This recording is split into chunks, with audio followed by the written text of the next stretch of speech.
Lo prometido, el tema de hoy es idolatría evangélica. ¿Qué onda con este tema? Usualmente cuando los cristianos evangélicos mencionamos el tema de la idolatría, pensamos en la Iglesia Católica. Asumimos que la idolatría exclusivamente tiene que ver con las imágenes, con las estatuas que asumimos que los católicos adoran. Pero en realidad cuando uno va a las Sagradas Escrituras y cuando uno revisa un poquito la historia humana, se da cuenta que la idolatría es mucho más amplia. La idolatría tiene que ver no solamente con adorar estatuas, sino con no darle a Dios el lugar que se merece, que es el trono sublime de nuestras vidas y el que tiene en el universo. Tozer, un autor súper influyente de hace varias décadas atrás, escribió que la esencia de la idolatría es arraigar pensamientos acerca de Dios que no conciben su grandeza. O sea, tener pensamientos acerca de Dios que no delatan el tamaño de quién es Dios y ocupar su lugar con otras cosas u otras personas u otros intereses. En otras palabras, mi paráfrasis de lo que dice Tozer es darle el lugar a algo periférico que tiene que tener un lugar central, o darle el lugar de Dios a otra cosa, otras personas, otros intereses en nuestra vida. Así que sí, existe la idolatría evangélica y quiero que reflexionemos juntos un poquito en eso. Cuando uno lee el Antiguo Testamento se da cuenta de que para Dios que le demos el primer lugar siempre fue fundamental. Lo tenemos en el Decálogo, tanto en Éxodo capítulo 20 como Éxodo capítulo 34, donde tenemos lo que conocemos como los 10 mandamientos. Tenemos clarísimo que tenemos un Dios celoso, tenemos un Dios que quiere que le demos el primer lugar, que desea ser amado por sobre todas las cosas. De hecho, ese es el resumen que Jesús hace de los 10 mandamientos. Ama al Señor tu Dios con todo lo que eres y ama a tu prójimo como a ti mismo. Y dice Jesús que allí se resumen la ley y los profetas. O sea, el decálogo se resume en ponerlo a Dios primero. Y cuando no le ponemos primero y ocupamos ese lugar central, el trono de nuestra vida, con otros intereses, estamos cometiendo el pecado de la idolatría. De hecho, en Éxodo capítulo 32 hay una escena súper interesante. A mí me encanta lo que enseña esta escena, porque es una escena curiosa. Moisés en esta escena está en el monte Sinaí esperando las tablas y cuando desciende se encuentra con que el pueblo hizo un becerro de oro. Seguramente escuchaste de esa historia alguna vez, quizás la aprendiste en la escuela dominical y sabés que Moisés se enojó y les revolvió las tablas. Obviamente el pecado era la idolatría porque ellos habían hecho un becerro de oro, habían hecho un Baal. Y es muy interesante leer de esta historia porque se nos cuenta por qué el pueblo quiso hacer ese becerro. Ellos querían tener una imagen del Dios invisible. De hecho, querían adorarla porque querían adorar a Dios de una manera tangible. Es muy interesante ese pensamiento. O sea, ellos no querían reemplazar a Dios, lo que querían era una imagen de Dios. De hecho, hay algunos expertos de la psiquiatría que insisten con que nuestro acercar a Dios o nuestro alejarnos de Dios a veces tiene que ver con esta búsqueda de control que tiene el ser humano. Queremos que alguien tenga control sobre nuestra vida o queremos controlar toda nuestra vida y entonces algunos tomamos el camino de confiar en Dios y otros el camino de ser indiferentes a Dios. El controlar las cosas, el no dejarnos someter a una deidad soberana de toda la creación es parte de una lucha humana que ha ocurrido siempre en la historia. Y por eso me puse a reflexionar en qué es lo que tanto enojó a Moisés. Si prestas atención y te pones a pensar en el becerro de oro, vas a tener que llegar a la conclusión que lo que ofendió a Moisés no fue la estatua. No era un problema que el pueblo de Israel hiciera una estatua de oro. De hecho, debe haber sido preciosa, debe haber estado buenísima la estatua. El problema era que el pueblo estaba adorando a la estatua. La estatua, el becerro de oro, había tomado un lugar central pueblo. Si esa estatua hubiera estado en otro lugar decorando la escenografía y el paisaje, seguramente Moisés no se hubiera enojado porque el pueblo hizo una estatua. Así que dejemos en claro que los problemas o el problema no es la estatua o las estatuas. El problema es adorar a las estatuas. El problema no es que haya otros intereses en la vida del ser humano. El problema es cuando esos otros intereses ocupan el lugar de Dios en nuestras vidas. Y claro, esto da para mucho análisis, para mucha reflexión, pero vamos a hablar desde la perspectiva del liderazgo. Como les conté en el live anterior, en la ocasión anterior, mi interés, mi foco, mi pasión y mi llamado tiene que ver con ayudar al liderazgo cristiano. Así que reflexionemos en esta realidad desde la perspectiva del liderazgo. Y para pensar en esto, salto al live anterior y retomo una idea. Dijimos que el templo, o el templismo mejor dicho, había sido un problema o un pecado, lo llamé, de la iglesia en los últimos años. Y resalto esto que dijimos. El problema no es el templo. El problema es cuando nuestra fe depende del templo. Cuando no podemos concebir la misión que Dios puso en nuestras manos sin un templo. Cuando el cristianismo no se puede imaginar sin ir a un templo el fin de semana, hemos utilizado una herramienta que debe bendecirnos para la misión de la iglesia en el lugar de la misión. O sea, hemos reemplazado lo central por algo periférico. ¿El problema lo tiene el templo? No, el problema no son los templos. El problema lo tenemos nosotros, cuando no podemos concebir la vida cristiana sin el templo o nuestro liderazgo sin el templo. Y alguno me preguntó después de lo que dije si yo estaba cuestionando los megatemplos o los templos en un lugar o el otro. No. ¿Por qué? Porque yo sí veo que hay un problema cuando hay un megatemplo en una zona rural, porque los templos deben responder a las necesidades de la gente y no la gente a las necesidades del templo. ¿Qué quiero decir con eso? No es tan fácil decir ese templo está bien o está mal, porque hay que entender un contexto. Hay ciertos templos que están buenísimos para un contexto que si uno los pone en otro contexto son un despropósito total. ¿Por qué? Porque son una herramienta para ayudarnos a que la gente se acerque a Dios. O en el caso de los líderes, son una herramienta para que los líderes cumplamos con nuestra misión. Si no nos ayuda a cumplir nuestra misión y los ponemos en el centro de nuestro campamento ministerial, entonces se pueden convertir en un ídolo.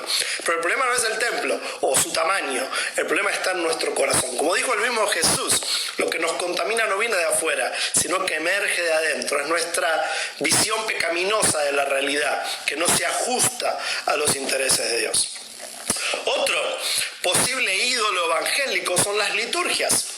A veces no podemos concebir la vida cristiana sin nuestra manera de hacer reuniones. Yo no sé si todos los que están conectados conocen la palabra liturgia, pero tu iglesia tiene liturgias. Tu iglesia tiene maneras de hacer las reuniones, tiene un orden de culto. Y es muy interesante que hay iglesias que llevan años y años utilizando el mismo orden de culto y otras iglesias que han renovado la estética de ese orden, pero siguen utilizando el mismo orden. El otro día hablé un poquito de esto, ¿cierto? Dije que me da tristeza cuando la iglesia renueva la estética sin verdaderamente renovar las formas o las estrategias. Por ejemplo, con la ropa. Antes usábamos traje, después usamos khakis y camisa, ahora usamos skinny jeans, pero el culto sigue siendo, nos paramos para cantar, nos sentamos, nos paramos para cantar, nos sentamos y viene un discurso de 45 minutos. Es más, a veces me he dado cuenta que algunas iglesias siguen exactamente el mismo orden preciso de cada una de sus reuniones. 3 canciones rápidas, 2 canciones lentas, la ofrenda. Otra canción lenta, los anuncios. Y luego viene el discurso y una palabra final de despedida. Y bueno, vaya a saber en qué momento están los anuncios extras de la ofrenda. ¿Es malo tener un orden de culto? No. El problema es cuando, si nos salimos del orden de culto, no sabemos acercarnos a Dios, no sabemos disfrutar de su presencia, no podemos escuchar su voz. Ahí es donde sale a la luz que la liturgia, que es algo periférico, nuestra manera de hacer reuniones, ha tomado un lugar central en nuestro campamento ministerial. en el de nuestra vida espiritual o en el de nuestra manera de concebir el cristianismo. Y ahí es que tenemos que denunciarlo como un ídolo, que lo podemos usar de decorado en otro lugar del campamento, pero nunca en el centro. No puede estar en el centro de nuestra fe, ni el templo, ni nuestra manera de hacer reuniones. El orden de culto, el día de culto, el horario de culto, el orden que usamos para cantar y para escuchar mensajes no está en la Biblia. En ningún lugar de la Biblia se nos dice primero 3 canciones rápidas, después 2 canciones lentas, el discurso tiene que durar 45 minutos. Ese es un invento nuestro.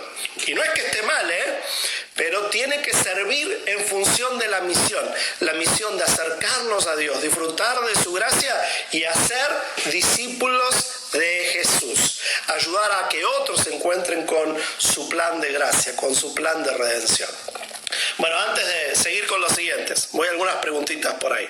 A ver, dice, ¿y las denominaciones son estilos de vida humano, idolatrado? Bueno, otra vez, las denominaciones surgieron como organizaciones humanas, pero eso no necesariamente es malo, de apoyo mutuo. Tenemos los mismos valores, tenemos el mismo estilo, concebimos la iglesia con este estilo de reuniones, nos gusta alcanzar a gente en este contexto y nos organizamos para apoyarnos los unos a los otros. Así nacieron las denominaciones y eso está muy bien. Algunos creen por ahí que las denominaciones siempre están mal. No, porque las denominaciones, por ejemplo, ayudan a que los pastores tengan procesos de jubilación, ayuda a que haya representación legal en muchos países. No es mi tema ahora, pero las denominaciones no necesariamente están mal. Pero si para mí es más importante la denominación que mi vida espiritual o mi cristianismo o el ver a mis hermanos de otras denominaciones como también comprados por la sangre de Jesús, entonces la denominación es un problema. Pero otra vez, el problema no está en las denominaciones, el problema está en mi percepción. Cuando pongo algo por encima de lo que para Dios es importante. Otra, ¿puede explicarme por qué en muchas iglesias la honra a los... Bueno, hasta ahí se quedó. Qué interesante tema. Estoy en una célula de grupos pequeños. Excelente. Muy bien. Se va a guardar el vivo. Sí. ¿Cuál será el próximo libro? Prontito lo anuncio, el próximo libro. En este live no. En uno que viene voy a hablar de libros específicamente. La iglesia, el servicio, personas. Sí, la iglesia está para servir a las personas. Pero como dijimos el otro día, la iglesia es una familia a la cual pertenecer y no un lugar a donde ir. Así que la iglesia está conformada por personas. Y obviamente el primero que servimos es a Dios, pero como dice el gran mandamiento, amamos a Dios y amamos a su creación y amamos al prójimo como a nosotros mismos. Así que el corazón de la iglesia es el servicio. Sigo. Muy bien, ya mencioné los templos y mencioné las liturgias. Y ahora menciono algo relacionado a las liturgias. Y esto le va a pegar un cachetazo a algunos, pero ahí les va, es con mucho cariño. La música. A mí me da mucha tristeza que la iglesia se ha convencido en las últimas décadas que la adoración es un estilo musical. Hay muchos cristianos a nuestro alrededor que no pueden concebir una vida de adoración sin canto congregacional. Y otra vez, ¿está mal el canto congregacional? No, es genial, es una hermosa herramienta. Pero la verdadera adoración es devoción del corazón que se traduce en intimidad y obediencia. Si tú cantas hermoso una vez por semana con tus hermanos, con música que te gusta, esa otra vez es una linda liturgia, pero ese no es el corazón de la adoración. ¿Puedes adorar a Dios sin música? Si tu respuesta es insegura, probablemente te falte profundizar en una vida de adoración. La música es genial, pero no podemos convertirnos en adoradores de la adoración o adoradores de la música y el estilo de adoración que nos gusta. La música es una preciosa expresión de adoración, pero ese no es el corazón de la adoración. La adoración pasa por la intimidad con Dios, que obviamente produce obediencia. ¿Por qué? Porque si amo a Dios por sobre todas las cosas, me importa lo que a Él le importa. Me ofende lo que a Él le ofende. Otra vez, La música, por supuesto que es preciosa y es buena y es genial, es una herramienta fabulosa, poderosísima, pero no la podemos convertir en un intermediario entre nosotros y Dios, no la podemos convertir en algo central en nuestra fe. ¿Por qué?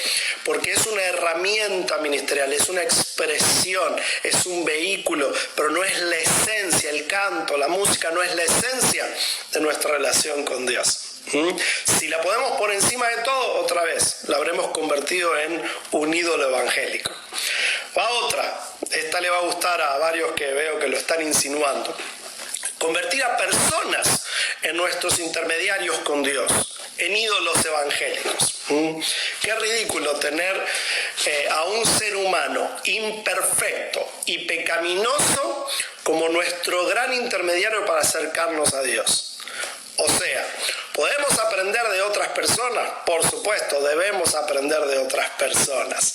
Debemos admirar a otras personas. De hecho, es necesario admirar a otras personas, porque como decía Pablo, sean imitadores de mí como yo de Cristo. Todos necesitamos modelos, gente que nos inspira. Lo tonto es convertir a otras personas en ídolos, creer que son infalibles, creer que sin ellos nuestra fe no puede avanzar.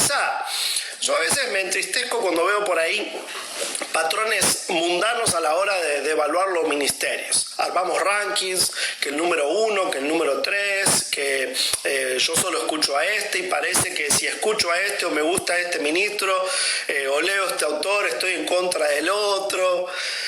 Pongamos las cosas claras, mis hermanos.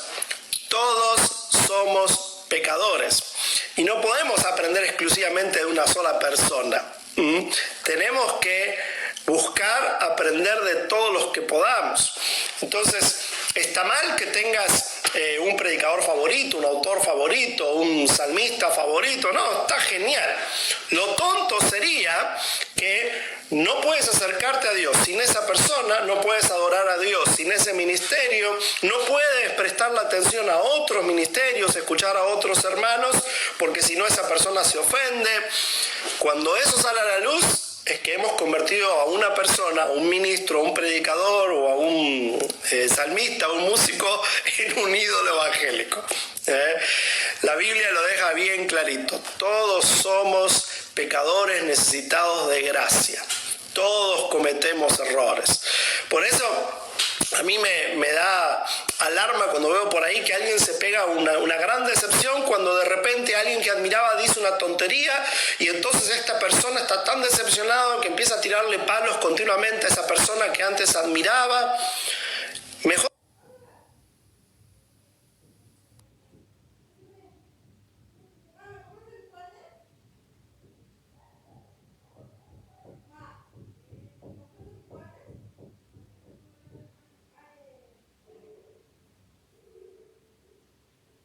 enterarte antes. Esa persona que antes admiraba ya era alguien una tontería, porque todos las decimos. Todos cometemos errores. Todos necesitamos ayudas de alguien más y todos tenemos zonas ciegas. Aunque seamos muy sabios en un área, aunque sepamos mucho de un tema, siempre hay alguien que sabe de otro tema y siempre hay alguien mejor en algún área.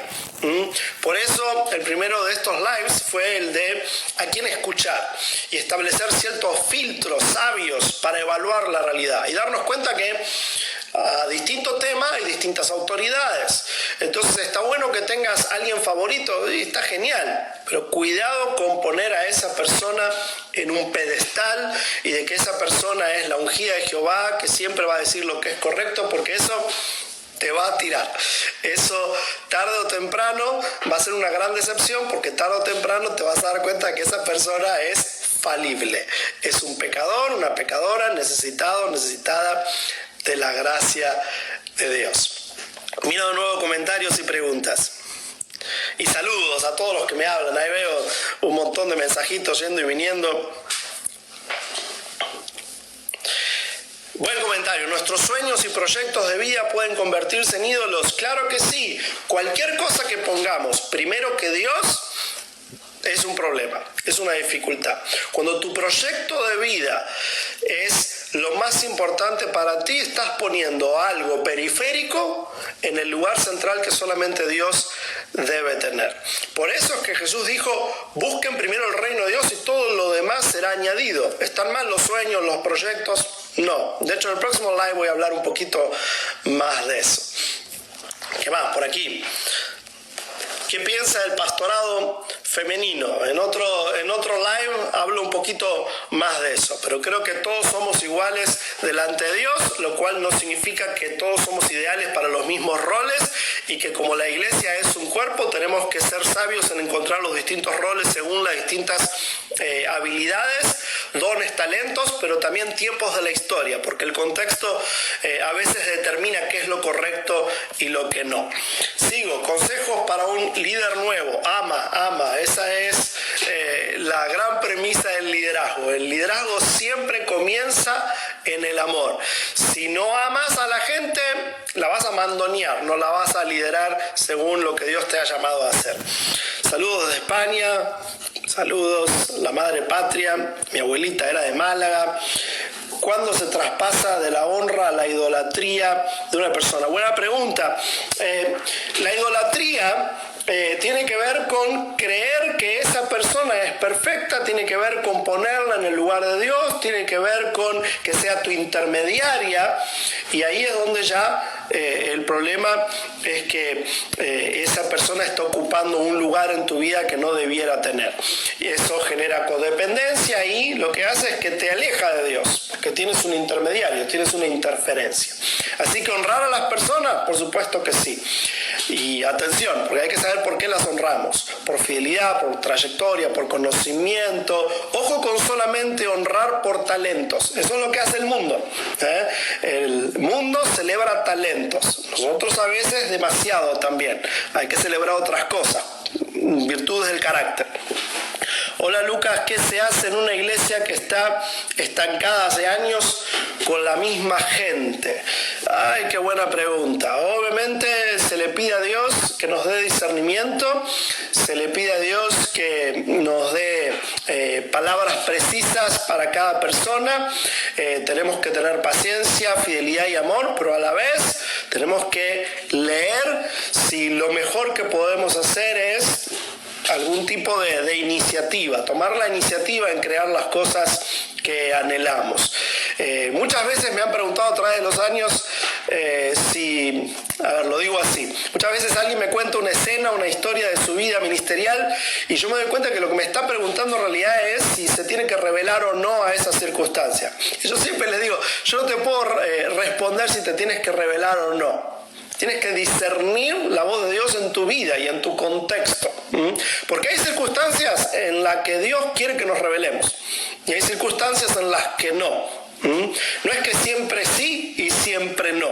El progreso en la iglesia ha sucedido porque alguien no se aguantó el status quo, se rebeló a la situación que conocía y creó progreso. Y de hecho Jesús es un gran ejemplo de alguien que fue considerado un rebelde para los religiosos de su época. Así que el problema no es la rebeldía, el problema es contra qué y por qué. Muy bien, y así llego a el último ídolo evangélico, y les va a doler a alguno. Espero que me lo entiendan bien, pero repaso.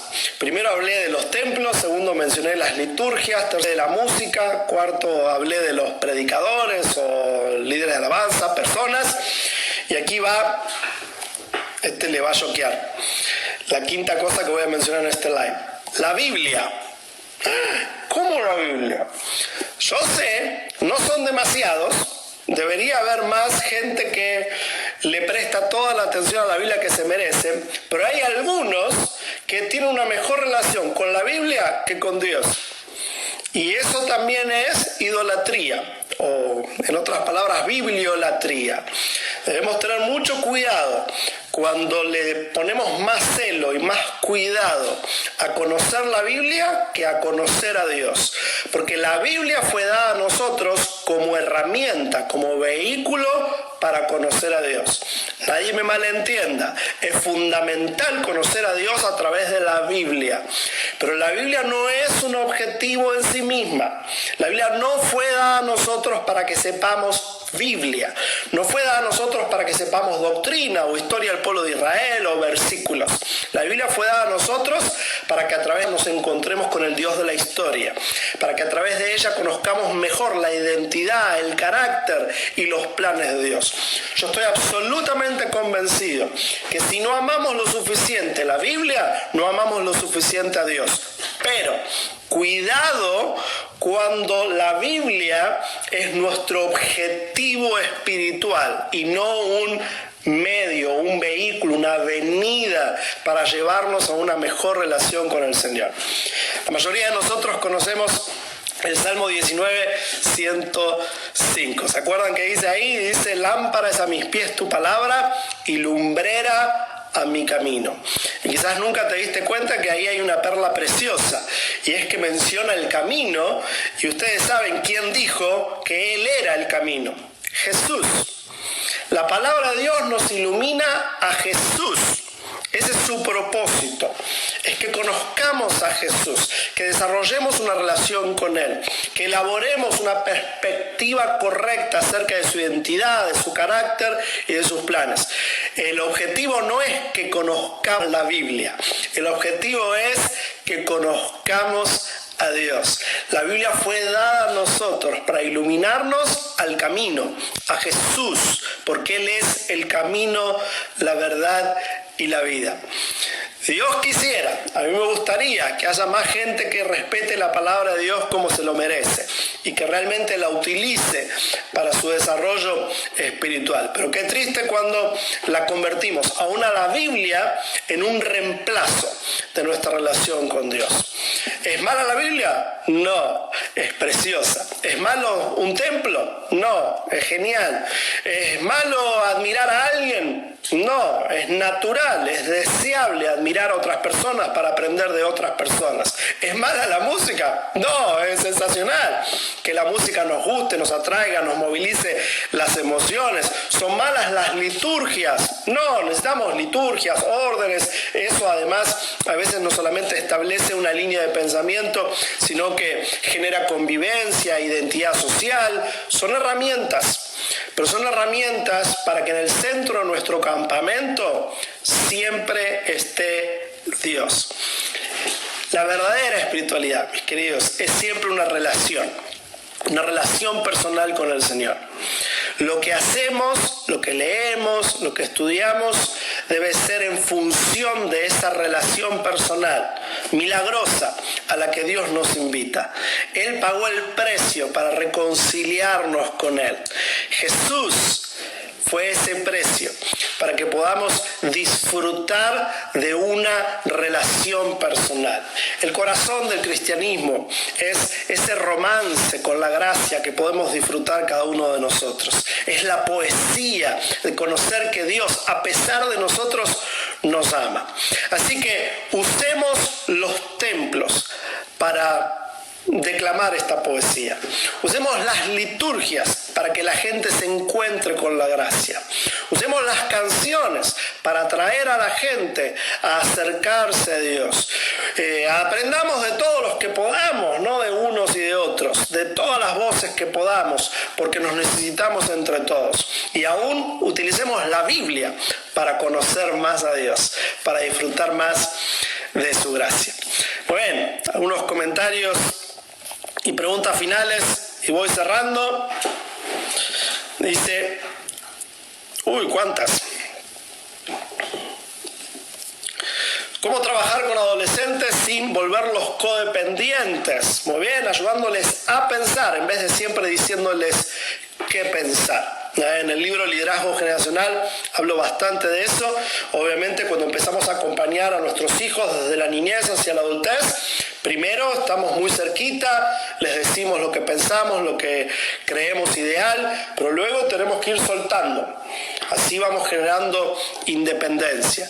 Y el propósito, el objetivo es generar independencia espiritual en la gente con la que trabajamos. Los adolescentes, los adultos, los niños, todos debemos movernos movernos en esa dirección. Cuando los pastores, los líderes, los autores, los cristianos nos convertimos en intermediarios y no facilitadores, esto lo dije en el live anterior, no estamos ayudando a la gente todo lo que podemos. Lo que debemos lograr es que la gente no dependa de que nosotros hacemos una reunión o tenemos una palabra para disfrutar de Dios. Sigo.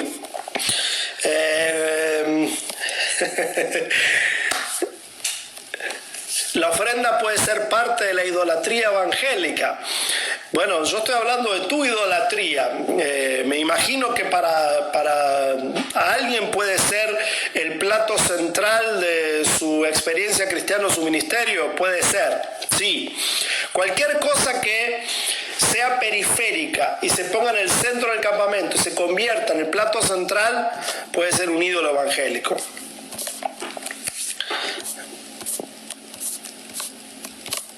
Muy bien, excelente las preguntas, muchas preguntas por aquí. Una muy repetida, ¿cómo enfrentar la idolatría? Bueno, justamente desintoxicando nuestro corazón y nuestro entendimiento, poniéndole nombre a estos ídolos. El becerro de oro se llamaba Baal. Y repito lo que dije al principio, el problema no era la estatua. Si la estatua hubiera sido solamente una estatua y hubiera estado decorando el campamento, Moisés no se hubiera enojado. Moisés se enojó y se frustró porque el pueblo estaba adorando a la estatua. Entonces, la ofrenda, la música, lo que sea que pongamos en el centro del campamento, si es lo que llama nuestra atención, se convierten en el tono de nuestro ministerio, de nuestra vida espiritual, ahí lo estamos convirtiendo en un ídolo. Pero el problema no está en eso, el problema está en nuestro acercamiento, en cómo nosotros manejamos nuestros intereses. Bueno, muy bien. Muchísimas gracias por haberte conectado. La verdad es que es un honor poder servirlos. El próximo live va a ser el miércoles. Por un par de semanas voy a hacer lives lunes y miércoles 2 veces por semana. El siguiente es una secuencia de se va a llamar Los Tres Baales. Tiene que ver también con ídolos, pero quizás más profundos que los que estuve mencionando.